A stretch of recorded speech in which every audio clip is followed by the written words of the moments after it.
আপনারা সবাই অবগত যে আমাদের 2025 সাল নির্বাচন কমিশনের তরফ থেকে এসআইআর ঘোষণা করেছে।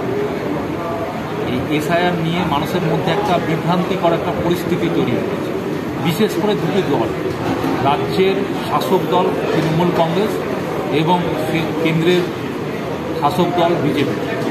এই দুই দল মানুষকে বিভ্রান্তিমূলক কথাবার্তা বলছেন এবং মানুষের মধ্যে একটা বিভ্রান্তিকর পরিস্থিতি তৈরি করছে, যাতে গাজল ব্লকে আমাদের নাগরিকরা যাতে বিভ্রান্তিমূলক কোনো প্ররোচনায় না পড়ে, তার জন্যই আমরা বিশেষত আজকে আমরা গাজল ব্লক কংগ্রেস কমিটির পক্ষ থেকে মালদা জেলা কংগ্রেসের নির্দেশে আমরা এসআইআর নিয়ে মানুষকে সচেতন করবার জন্য আমাদের বুথভিত্তিক যে বিএলএ 2 যারা থাকবেন তাদেরকে আজকে আমরা এখানে প্রশিক্ষণ দিব।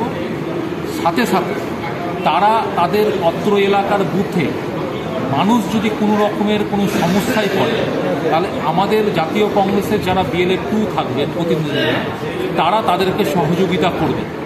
আগামীতে নির্বাচন কমিশনের যে সমস্ত গাইডলাইন্সগুলো আছে সেগুলো প্রান্তিক মানুষের কাছে পৌঁছে দিতে হবে এবং প্রান্তিক মানুষেরা যাতে কোনো রকম বিভ্রান্তিমূলক অবস্থায় না পড়ে, প্যানিক অ্যাটাক যাতে না হয়, তার জন্যে আজকের এখানে আমাদের প্রশিক্ষণ শিবিরের আমরা আয়োজন করেছি।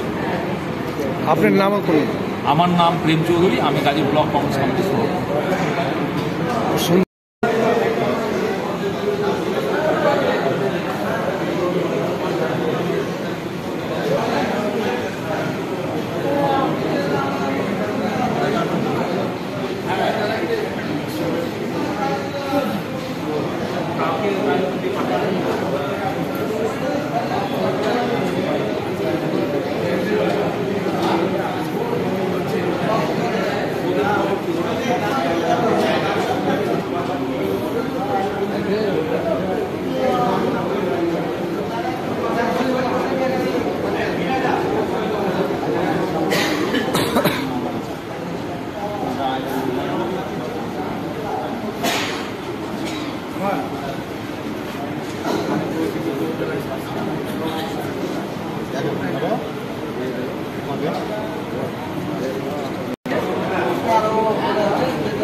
Gracias.